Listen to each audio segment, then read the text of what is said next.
Welcome back to All In for the Love of Science. Let's look at Newton's second law of motion, the law of force, mass, and acceleration.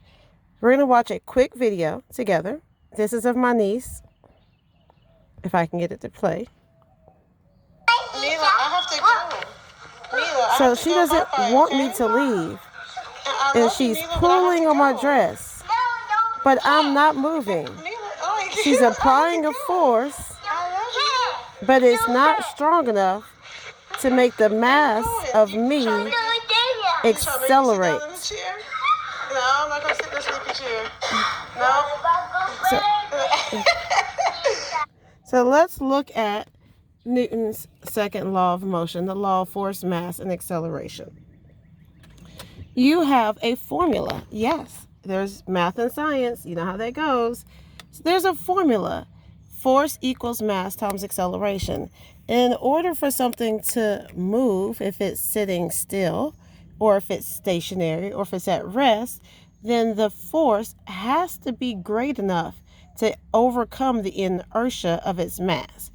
If we have force equals mass times acceleration, we like to use the formula triangle for force equals mass times acceleration. Now, I like to call it the angry triangle because you have the multiplication there. It kind of looks like a mouth. You have division that's supposed to be happening here. Those look like eyes. You'll put the mass times the acceleration where the multiplication sign is, and then force would naturally go here.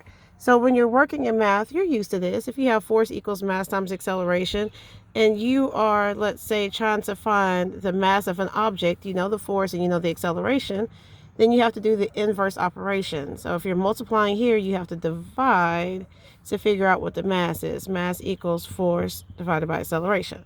But who wants to do all of that? You can. If you love it, awesome. You could use the angry triangle. Force, mass times acceleration. If I am looking for the mass, then I know it's force divided by acceleration. All right. So let's look at an example that we have. It has more force will make equal mass move faster, or more mass will require more force to have the same acceleration. Find force F equals M times A. Always write the equation first. And it shows us in the triangle that it's 50.3 is the mass and 5 is the acceleration. So if you plug it into the formula triangle, it's really easy. It's right there on the bottom, 50.3 times 5, and then it'll give you your force.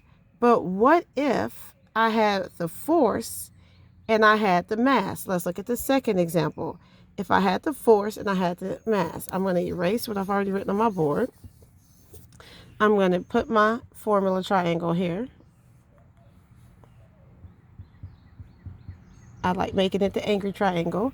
And I was given that force equals 50 and that mass equals 0.5. So that means I'm looking for the acceleration. That's what I want to know. What is it? Well, I know in my triangle that force goes here, mass goes there, acceleration goes here. So my force will go up top. My mass will go here. And then now all I have to do is do the work. So what do? Aha, it's so easy because I already have my angry triangle telling me what to do. I know that acceleration equals 50 divided by 0.5, and then I can get my answer. What if I had the force and I had the acceleration? Well, let's go back to the drawing board.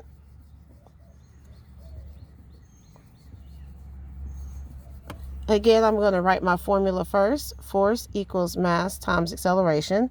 They gave me that the force is 50, so I'm going to write that down. The force is 50. And they gave me that, no mass, so I don't know what the mass is. I'm just going to write the M. I'm going to bring that down because I don't know what the mass is. And they told me that the acceleration was 0.1. So here we go. Acceleration is 0.1. If I'm trying to figure this out, how do I do it?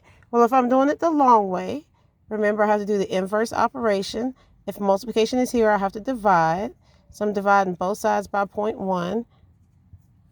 And then it'll have 50 divided by 0.1 equals the mass. Or I could plug it in to my angry triangle.